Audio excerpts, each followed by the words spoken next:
Rep. Ileana Ros-Lehtinen's surprise announcement. Quitting Congress has left the GOP with a needle in the haystack problem. Finding a socially moderate Republican in a party where they're in short supply. And even if Republicans find the right candidate for Ros-Lehtinen's seat next year, there's no guarantee he or she will run. Because Florida's 27th congressional district is now such a deep shade of Democratic blue, Hillary Clinton carried it by nearly 20 percentage points last year. Many Republican donors and conservative groups won't be keen on financing what could be a hopeless mission to keep the seat in GOP hands.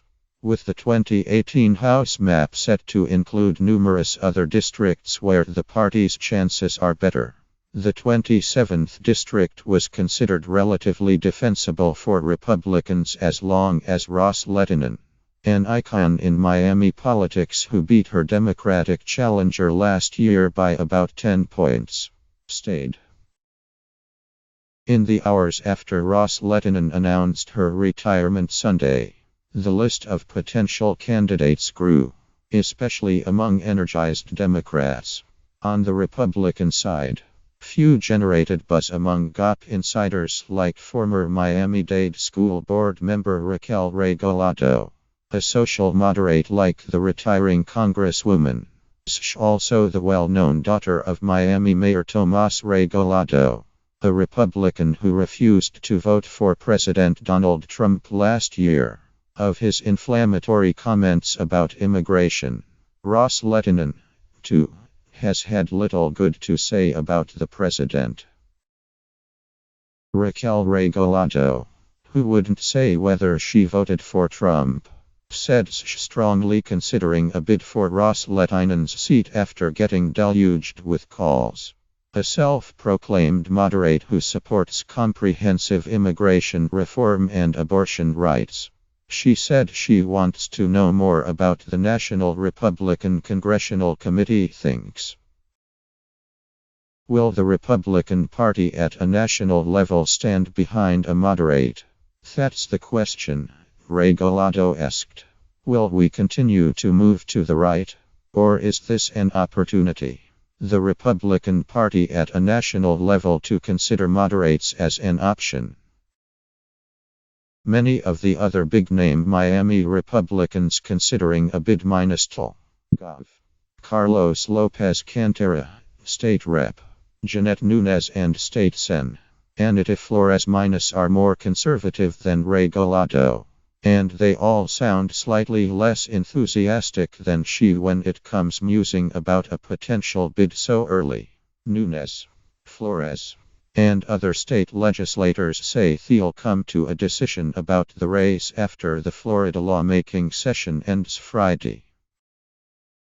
Because Democrats' odds of winning the seat are higher, the list of potential candidates from their party is growing far longer. On Sunday, Florida Democratic insiders quickly began talking up the chances of State Sen.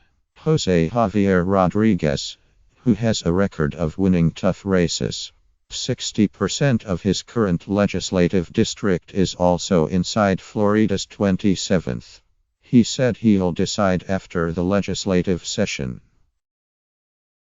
Before Ros-Lehtinen announced she was quitting, 3 Democrats had already lined up to challenge her. Miami Beach Commissioner Kristen Rosen Gonzalez, who had been courted by the Democratic Congressional Campaign Committee, and met with its political director recently in Miami, as well as University of Miami academic advisor Michael A. Hepburn and businessman Scott Furman, who lost to Ros-Lehtinen last year.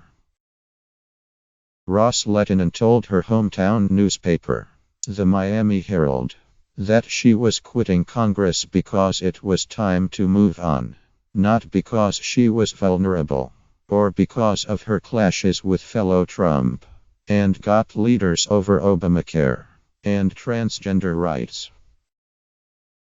There is no doubt in my mind whatsoever that I would not only win in this election, but I would win by a greater percentage, Ros-Lehtinen told the paper. Regardless of her motivations, her decision has further energized Democrats in Miami-Dade County, Florida's most populous and a bastion of opposition to President Trump. Almost any Democrat in Miami will want to run for this seat. They're celebrating, said Miami political consultant David Custin.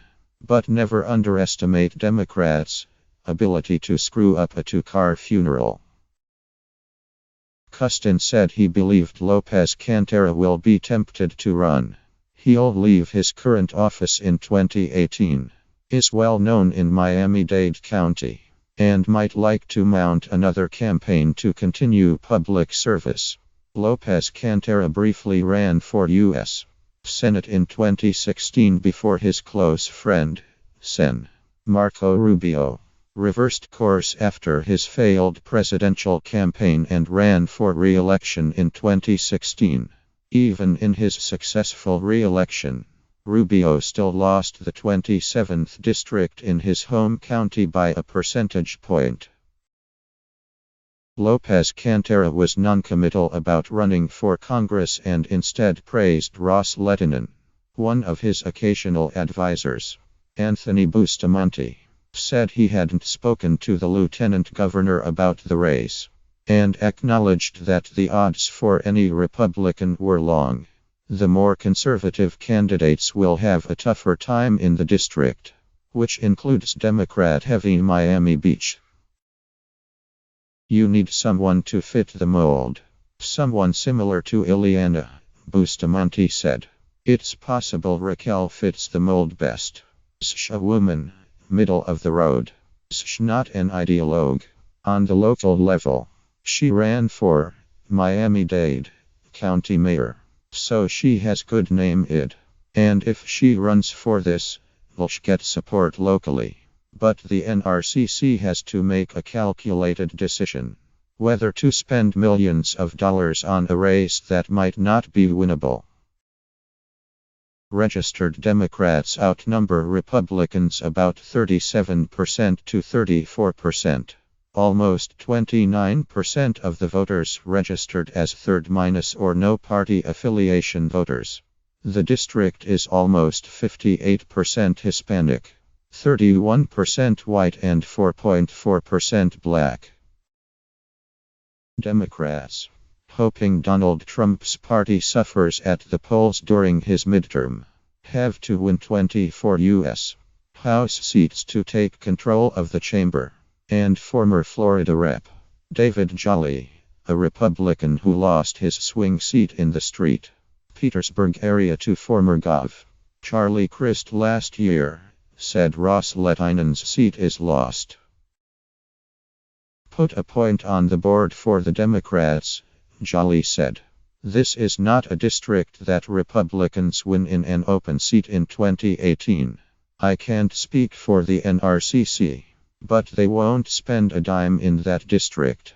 They're worried right now about traditional seats, like Miami Rep.